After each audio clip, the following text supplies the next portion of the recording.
Yes, be ready for the dictation. Start. Shri B.R. Ambedkar, while replying to the aforesaid proposed amendment, highlighted that after the Constitution comes into force, no executive could afford to show a callous attitude towards the legislature, which was not the situation before, as the legislature was summoned only to pass revenue demands. Stop. Since there was no possibility of the executive showing a callous attitude towards the legislature, this would like care of the fear voiced by some members that no efforts to go beyond the minimum mandatory sittings of the Houses of Parliament would be made. Stop. He further dwelled on the fact that the clause provided for minimum mandatory sitting in a year, so that if the need arose, the Parliament could sit more often, and if more frequent sessions were made mandatory, the sessions could be so frequent and lengthy that members would grow tired. Stanza.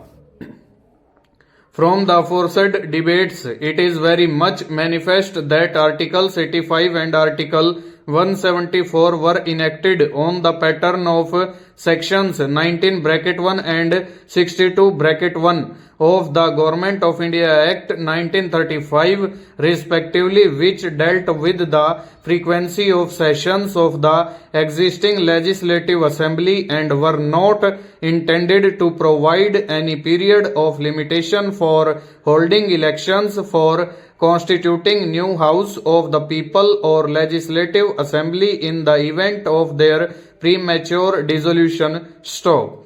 Further, the suggestions to reduce the intervening period between the two sessions to 3 months from 6 months, so that Parliament could sit for longer duration to transact the business, shows that it was intended for existing House of Parliament and not dissolved ones, as a dissolved House cannot sit and transact legislative business at all.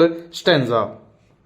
It is interesting to note that during the debate, Professor K. T. Shah suggested amendment numbers 1478 and 1483 quoted above, which specifically contemplated the possibility of a dissolved House of the People and convening of the Council of States in an emergency session by the President or the Speaker if the circumstances so necessitated. Stop. Even these amendments were not accepted. Stop.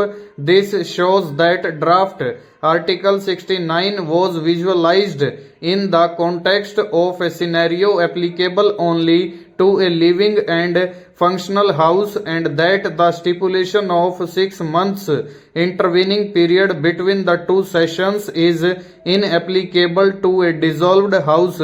Stanza. Moreover, it may be noticed that if the suggestion put forth during the course of the debate that the House of Parliament should sit for 8 to 9 months in a year was accepted, it would not have given sufficient time for holding fresh elections in the event of premature dissolution of either Parliament or Legislative Assembly, and it would also have led to a breach of constitutional provisions. Stop. This also shows that what is contained in Article 174(1) is meant only for an existing and functional House.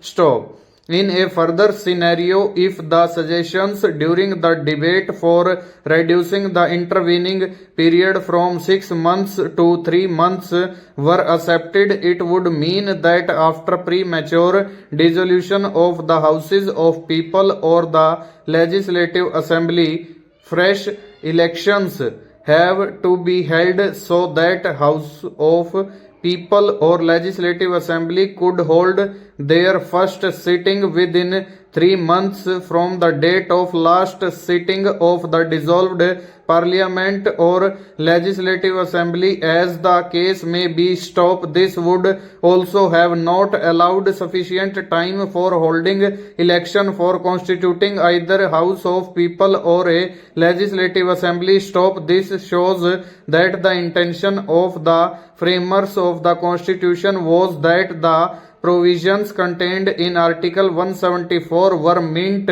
for a living and existing legislative assembly and not to a dissolved legislative assembly. Full stop. Over.